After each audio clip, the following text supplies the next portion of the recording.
বিসমিল্লাহির রহমানির রহিম। প্রিয় বাংলা ভাষী ভাই ও বোনেরা, আসসালামু আলাইকুম। আজকে আমি আপনাদেরকে আমার হিউস্টনের বাড়ির ব্যাকইয়ার্ড গার্ডেনে যে পেঁয়াজ চাষ করছি সেই পেঁয়াজ দেখাবো। দেখেন, পেঁয়াজ ওঠানো শুরু করছি। দেখেন পেঁয়াজগুলো কত সুন্দর হয়েছে। আমার এই হিউস্টনের বাড়ির ব্যাকইয়ার্ড গার্ডেনের পেঁয়াজ দেখেন, আমি কাছে থেকে দেখাই কত সুন্দর হয়েছে এই পেঁয়াজ এবং কত বড় হয়েছে। দেখেন এই পেঁয়াজগুলো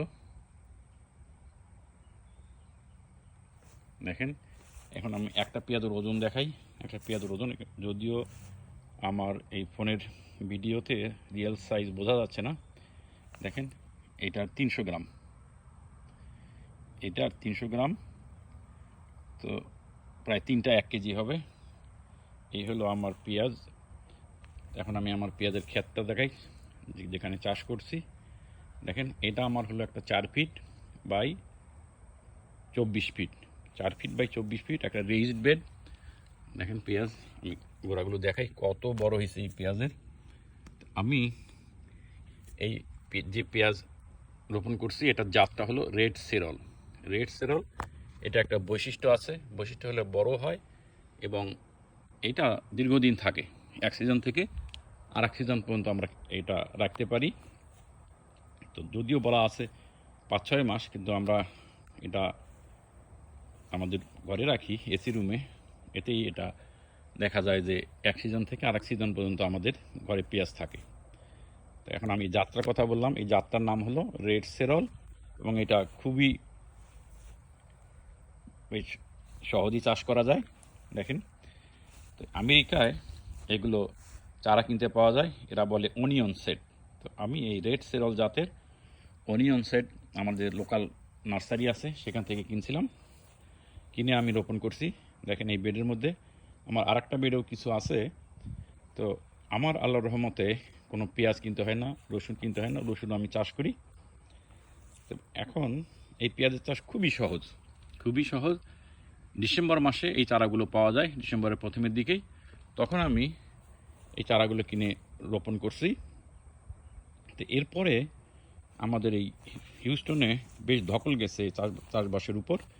একবার স্নো পড়ছে, তাতে গাছগুলো খুব ক্ষতিগ্রস্ত হয়েছে। আর একবার টানা বেশ লম্বা সময় ধরে খুব ঠান্ডা পড়ছে, ঠান্ডায় গাছগুলো খুবই ক্ষতিগ্রস্ত হয়েছে। তো 2বার এই গাছগুলো অ্যাফেক্টেড হয়েছে। অ্যাফেক্টেড হওয়ার পরেও দেখেন কত সুন্দর হয়েছে।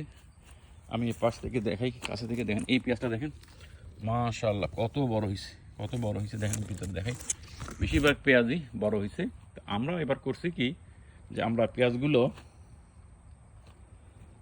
বেশ গ্যাপ দিয়ে রোপণ করছি। মনে করেন প্রায় 6 ইঞ্চি গ্যাপ দিয়ে বা 6-7 ইঞ্চি গ্যাপ দিয়ে আমরা পেঁয়াজগুলোর চারা রোপণ করছি, যাতে পেঁয়াজগুলো বড় হয়। যার জন্যই দেখেন পেঁয়াজগুলো, এই যে দেখেন গ্যাপ দেখেন পেঁয়াজগুলো কত বড় হয়েছে। তো আমরা 2-1 দিনের মধ্যে পেঁয়াজ ওঠানো শেষ করব। এখন আমার এই ভিডিও দেখানোর উদ্দেশ্য হলো যে বাংলাদেশের মানুষের পেঁয়াজের চাষ সহজেই করা সম্ভব এবং বাংলাদেশে পেঁয়াজ তো আমদানি করা দরকারই নাই। পেঁয়াজ ইনশাআল্লাহ সবাই যদি চেষ্টা করে তাহলে পেঁয়াজ বাংলাদেশ 2-3 বছরের মধ্যে চেষ্টা করলে বিদেশে রপ্তানি করতে পারবে। কেননা বাংলাদেশের গ্রামের মানুষের সবারই জমি জমা আছে কম বেশি। এবং দেখেন যে পরিমাণ পেঁয়াজ ভালো জাত হলে হয়, আমার এই 4 ফিট বাই 24 ফিটের মধ্যে যে পেঁয়াজ হয়, এতে আমার সারা বছরের এক সংসারের পেঁয়াজের চাহিদা মিটে যায়। কারণ বাংলাদেশের মানুষ যদি, গ্রামের মানুষ যদি সবাই নিজের প্রয়োজনীয় পেঁয়াজ, ভালো জাতের পেঁয়াজ চাষ করে, তো তাহলে বাংলাদেশের পেঁয়াজ তো আমদানি করার দরকারই হবে না এবং এটা রপ্তানি করা সম্ভব হবে। এখন কি করতে হবে, যে ভালো জাতের পেঁয়াজ চাষ করতে হবে। ভালো জাতের পেঁয়াজ এবং যেটা দীর্ঘদিন সংরক্ষণ করা যায়। এই জন্য কৃষি বিভাগের তৎপর হওয়া দরকার। কিন্তু আমাদের কৃষি বিভাগের লোকজন চাকরি করে বেতন পাওয়ার জন্য আর উপরি কামাই করার জন্য। বেশিরভাগ লোকই দুর্নীতিবাজ। কৃষি বিভাগের আমি ঘুরে ঘুরে দেখাচ্ছি। দেখেন পেঁয়াজগুলো কত সুন্দর হয়েছে। আমরা মাঝে মাঝে যে পেঁয়াজ উঠাইছি এখান থেকে, দেখেন পেঁয়াজ মাশাআল্লাহ, দেখেন পেঁয়াজের সাইজ কি বড় হয়েছে। আমার এই ফোনের মধ্যে ভিডিওতে রিয়াল সাইজ আসতেছে না, বাট খুবই সুন্দর হয়েছে আমার এই পেঁয়াজ। দেখেন আমি এই মাথা থেকে দেখাই, দেখেন এই মাথা থেকে মাথা পর্যন্ত আমার এই পেঁয়াজের বেড। তো এখন যেটা বলতেছিলাম, এই দুর্নীতিবাজ কৃষি বিভাগের লোকজন দিয়ে, কর্মকর্তাই বলেন আর কর্মচারীকে বলেন, এগুলো সম্ভব না। এই জন্য নিবেদিত প্রাণ লোক দরকার এবং জবাবদিহিতা দরকার, বুঝলেন। বাংলাদেশের হলো দুঃখজনক হলো সত্য যে বাংলাদেশের বর্তমানে 2 জন কৃষি মন্ত্রী জেলে আছে।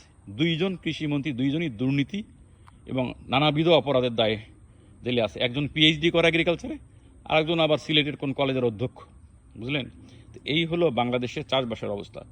আমাদের যে বর্তমানে উপদেষ্টা মহোদয় আছে, উনি তো স্বরাষ্ট্র নিয়েই ব্যস্ত, তারপরে উনি কৃষির লোক না। ওনার বাড়ি গ্রামে কিনা আমি জানি না, মুন্সিগঞ্জের দিকে মনে হয় বাড়ি, বা বিক্রমপুরের দিকে। তো উনি একেবারেই নজর দিতেছে না আমাদের কৃষিতে।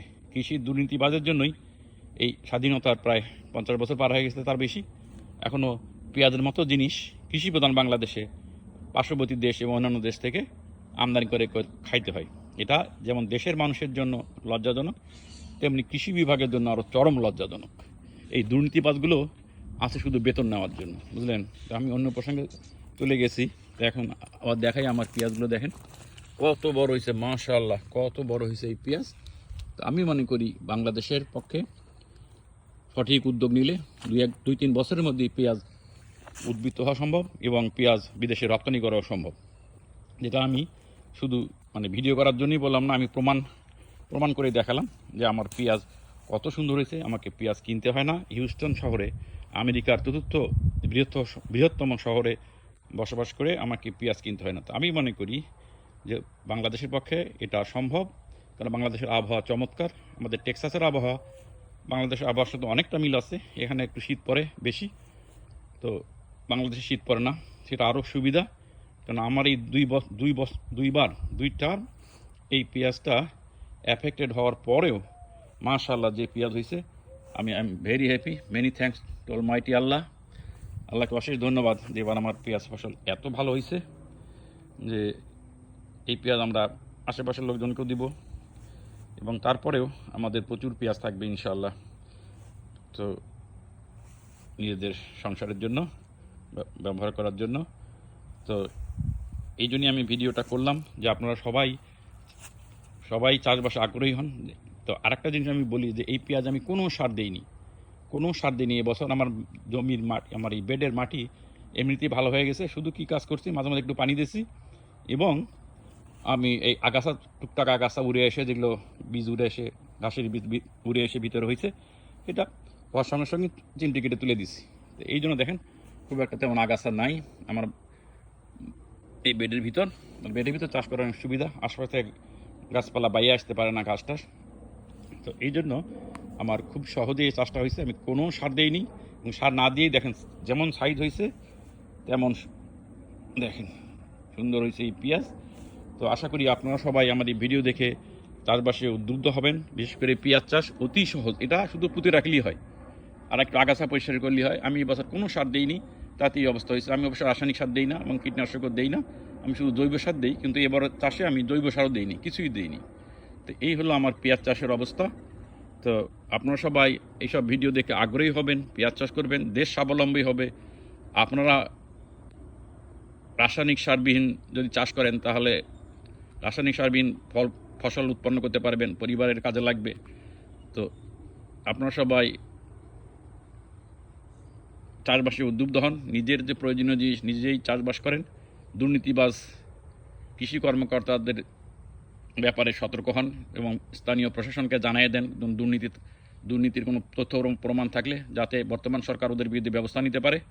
তো আমি আশা করি যে সরকার ব্যবস্থা নিবে এই দুর্নীতিবাজদের বিরুদ্ধে এবং আমরা কৃষি পণ্যে বাংলাদেশ স্বয়ংসম্পূর্ণ হব। বিশেষ করে পেঁয়াজে অতি দ্রুতই স্বয়ংসম্পূর্ণ হওয়া সম্ভব এবং এক্সপোর্ট করা সম্ভব, আমি মনে করি। আজকের ভিডিও আমার এখানেই শেষ। আমাদের আকাশ বেশি ভালো না, তো বৃষ্টি আসতে পারে আজকে 1টার দিকে। আমরা মনে হয় পেঁয়াজগুলো আজকে তুলে ফেলবো। তো এই পর্যন্তই আমার ভিডিও ভাই। আপনারা সবাই ভালো থাকবেন, সুস্থ থাকবেন, দোয়া করি। আমাদের জন্য দোয়া করবেন যাতে আমরা ভালো থাকতে পারি, সুস্থ থাকতে পারি। পরবর্তীতে আবার দেখা হবে ইনশাআল্লাহ অন্য কোনো ভিডিও নিয়ে। আমার মালবেরি গাছে প্রচুর ফল পাকছে, ইনশাআল্লাহ অচিরেই ভিডিও করব আপনাদের জন্য। তো সবাই ভালো থাকেন, আল্লাহ হাফেজ।